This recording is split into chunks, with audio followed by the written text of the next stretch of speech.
Okay.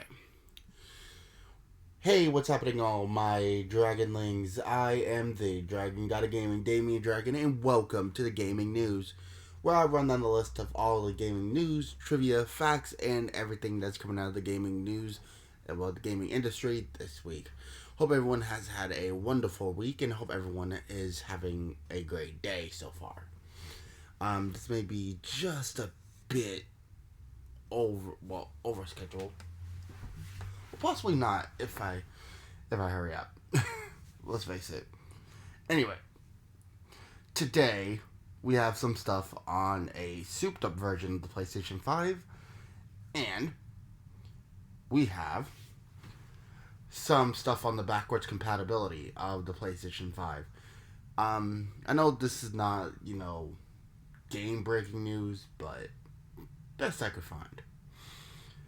Anyway, shall we get into the video, shall we? Yes, we shall. Anyway, PlayStation 5, obviously one of the hottest things to come out of gaming so far. Yes, we do have the Xbox Series X and S, but to be honest, more people are talking about the PlayStation 5 than they are about the Xbox Series. So, to be honest, there's not really much competition there. Well, in terms of hype, just to be honest. Um, but this next thing comes from the Notebook Notebook Check, and it states the PlayStation 5 I/O unit gets seriously souped up to a potential 17.38 gigabytes per second bandwidth thanks to potent combination of Udo Kraken and Udo Texture. Now, it says a new video from PlayStation UK has offered up an explanation of some of the PS5 tech, including a mention of the console's famous SSD and its 5.5 gigabyte per second typical raw read bandwidth. However, thanks to assistance from Udo Kraken and Udo Texture, the I/O bandwidth could actually reach 17.38 gigabytes per second, even Mark Cerny's 22 gigabyte claims. An interesting run through of the upcoming PlayStation 5's tech has been positive by PlayStation Access, and while there is some time spent on the console's SSD and I/O system, it is seemingly undersold.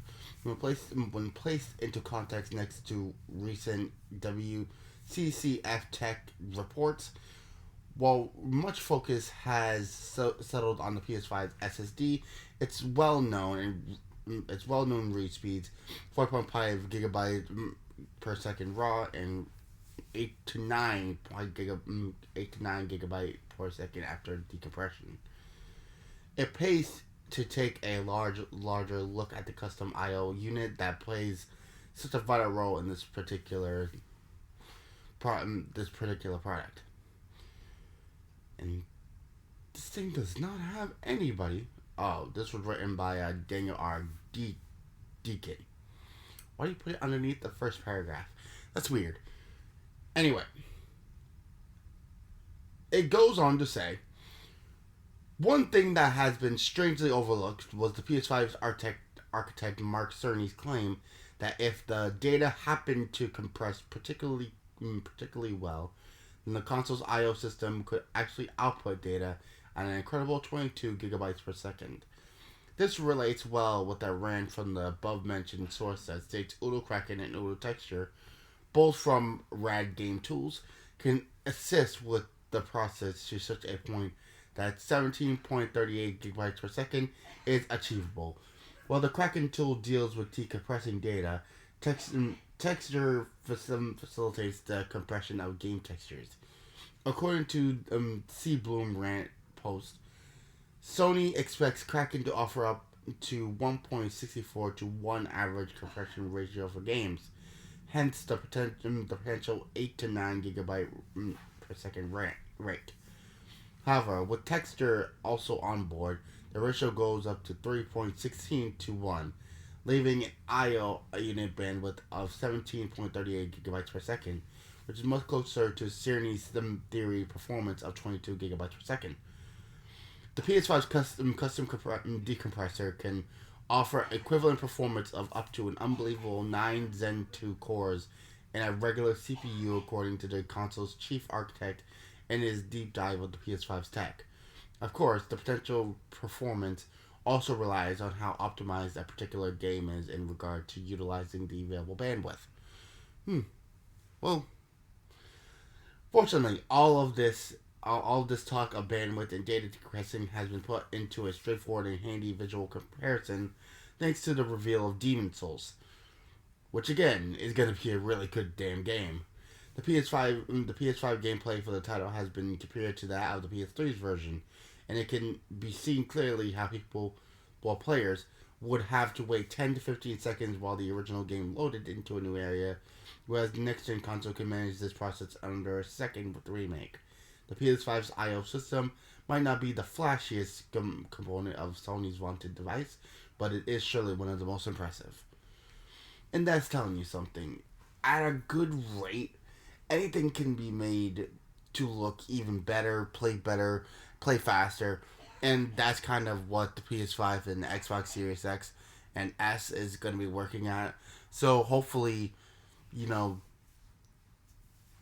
this is our reality here. Hopefully, this is our reality.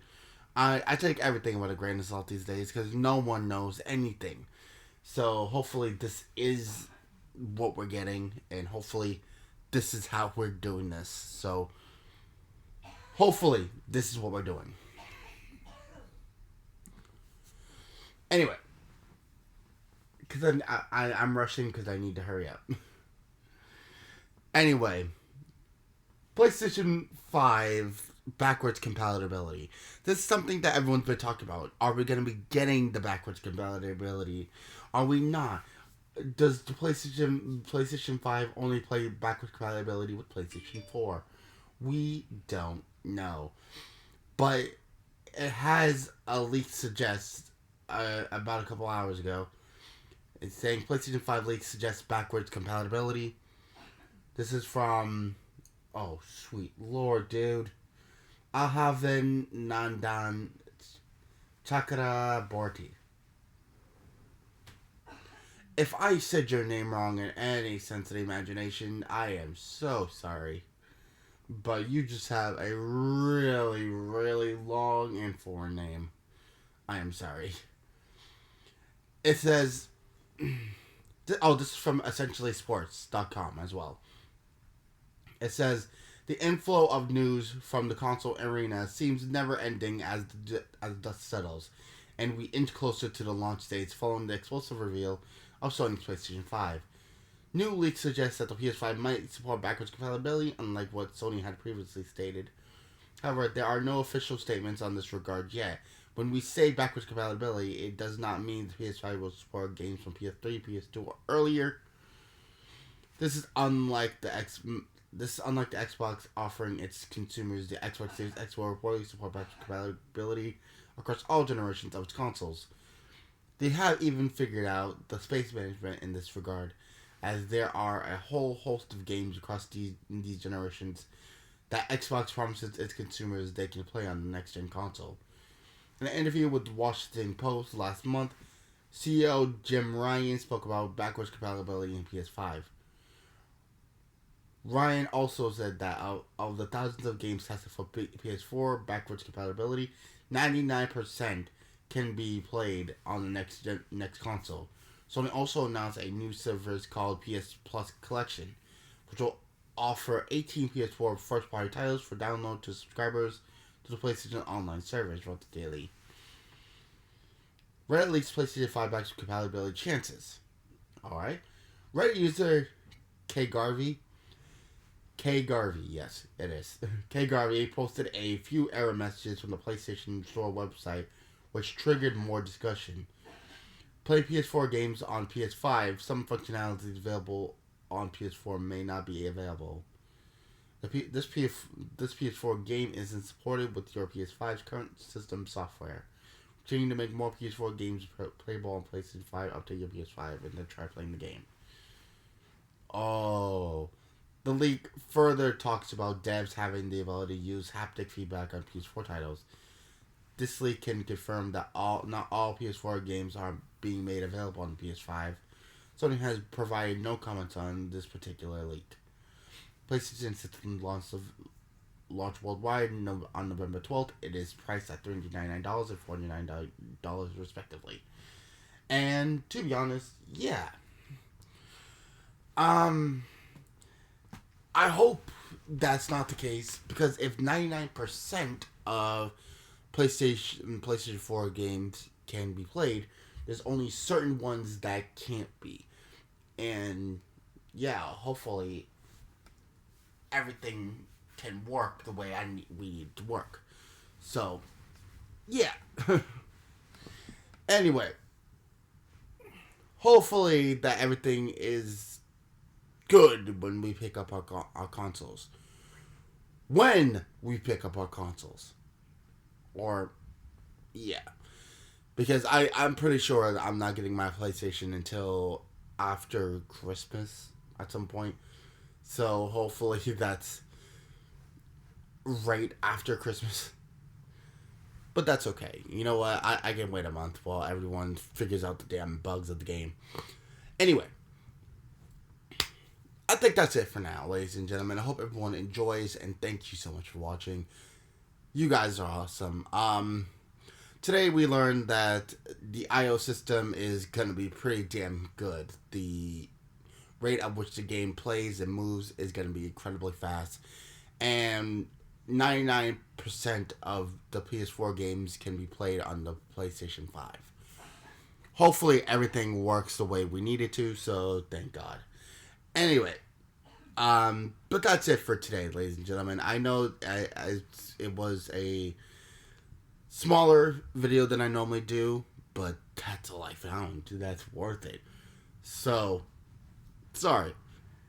Next week I should have something more, hopefully, but no promises being made. Anyway, if you guys want to see anything more from me on this channel, every Thursday I've been playing Naruto Ultimate Ninja 3. We are winding the game down, so if you guys want to see some more stuff from me, then I suggest you click the subscribe button and join in, because there's always something fun happening.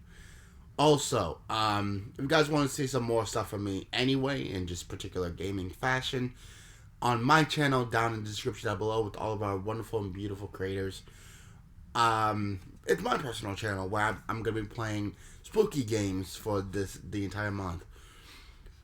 One of the series, Haunting Ground, is really a really good video, so I just go check it out. And The Suffering, which I've been playing, which is basically you're an inmate in basically a prison that's being overrun by freaks. And I'm going to be continuing Silent Hill 3 this coming week, so it's going to be a good one. Anyway, till next time, ladies and gentlemen, hope everyone has a wonderful rest of their day, and thank you so much for choosing Damian-Dragon Plays and Damian-Dragon's Gaming News. Hope you enjoyed, but it's time for me to end off.